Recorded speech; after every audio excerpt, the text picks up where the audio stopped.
MSTCET 2024 second में shift first paper. Question number 1, which element from following is use in photo electric cell. इनमें से कौन सा element photo electric cell में use करते हैं। जनरली फोटो इलेक्ट्रिक सेल में यूज करते हैं सीसियम, पोटेशियम, सेलेनियम। तो अपना आंसर आया C, caesium, that is CS। Question number 2, what is the total number of particle present in BCC unit cell.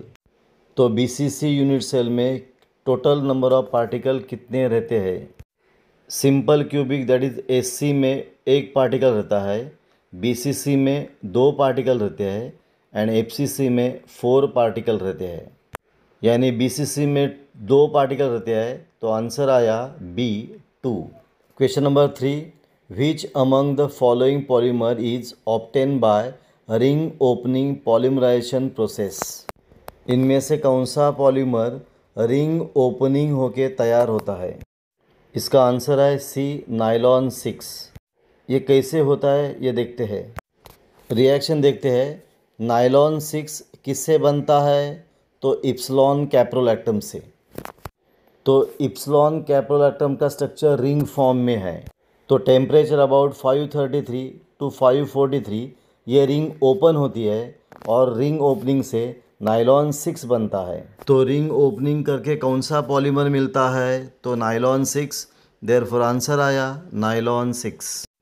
Question number 4, identify an example of solution that consist of solid as solute and liquid as solvent.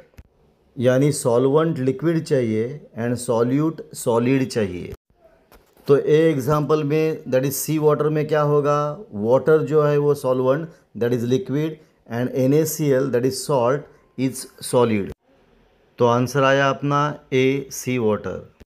Bronze तो एलॉ है, इसमें copper and tin रहता है, that is solid में solid रहता है।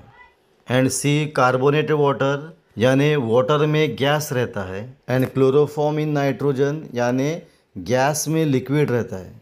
तो अपना आंसर आया A, C water. Question number 5, which of the following compound is obtain when cyclohexene is oxidise using KMnO4 in dilute sulphuric acid. यानी साइक्लोहेक्सिन जब ऑक्सीडाइज होता है तो कौन सा कंपाउंड मिलता है। पहले हम साइक्लोहेक्सिन की रिएक्शन देखते हैं। साइक्लोहेक्सिन दिया है that is CH2 CH2 CH2 CH2 CH double bond CH। तो ऑक्सीडेशन होगा एंड डबल बॉन्ड के अक्रॉस दोनों साइड में ऑक्सीजन ऐड होगा, तो मिलेगा COOH CH2 CH2 CH2 CH2 COOH is adipic acid. तो आंसर आया एडिपिक एसिड।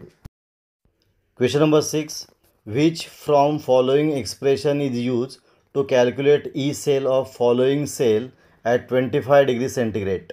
रिएक्शन दिया है PB, single vertical line PB2 plus, double vertical line AG plus, single vertical line AG। यानी given cell के लिए E सेल कैलकुलेट करने का expression कौन सा है। पहला E cell is equal to E0 cell minus 0.0592 upon 2 log concentration of PB2 plus upon concentration of AG plus square to base 10। तो कॉन्सेंट्रेशन ऑफ PB2 प्लस कितना है, 1 molar and concentration of AG plus कितना है, 10 molar. तो E cell is equal to E0 cell minus 0.0592 upon 2 log 1 upon 10 square that is 100 to base 10। 1 upon 100 कितना होता है, 10⁻²।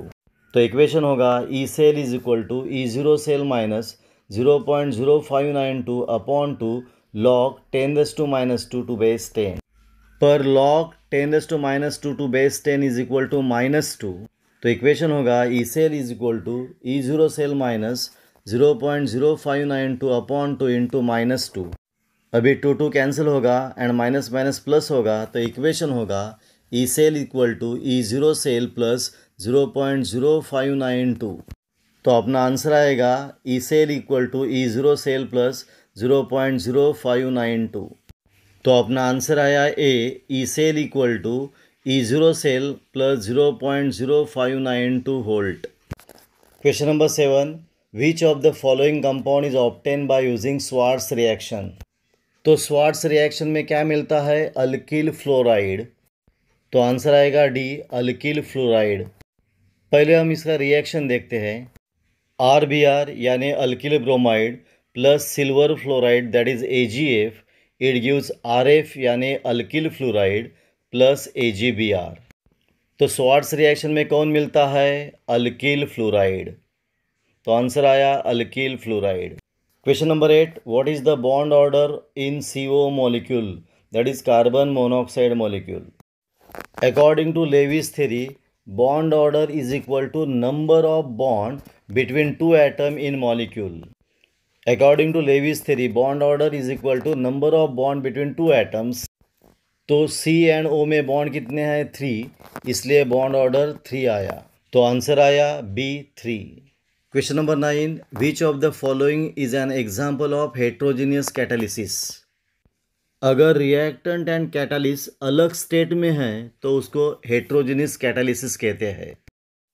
पहले रिएक्शन में SO2 भी गैस है, NO भी गैस है, इसलिए वो होमोजीनियस कैटालिसिस। सेकेंड रिएक्शन में H2O2 भी एक्वियस है एंड I भी एक्वियस ही है, इसलिए वो भी होमोजीनियस कैटालिसिस है। डी रिएक्शन में ऑयल लिक्विड में है एंड कैटालिस्ट Na सॉलिड में है, यानी रिएक्टेंट लिक्विड है एंड कैटालिस्ट सॉलिड है, इसलिए वो हेट्रोजीनियस कैटालिसिस है। तो आंसर आया अपना D. Question number 10, identify the monomer use for preparation of buna S. तो बनाएस में ब्यूटाडाइन रहेगा and S for styrene, therefore अपना आंसर आएगा बी, 1,3 ब्यूटाडाइन एंड स्टायरिन। यहाँ अपना पॉइंट पूरा हुआ। आपको ये वीडियो कैसा लगा, अच्छा लगा तो प्लीज़ शेयर करो, सब्सक्राइब करो। यहाँ रुकेंगे, फिर मिलेंगे एक नया वीडियो लेके।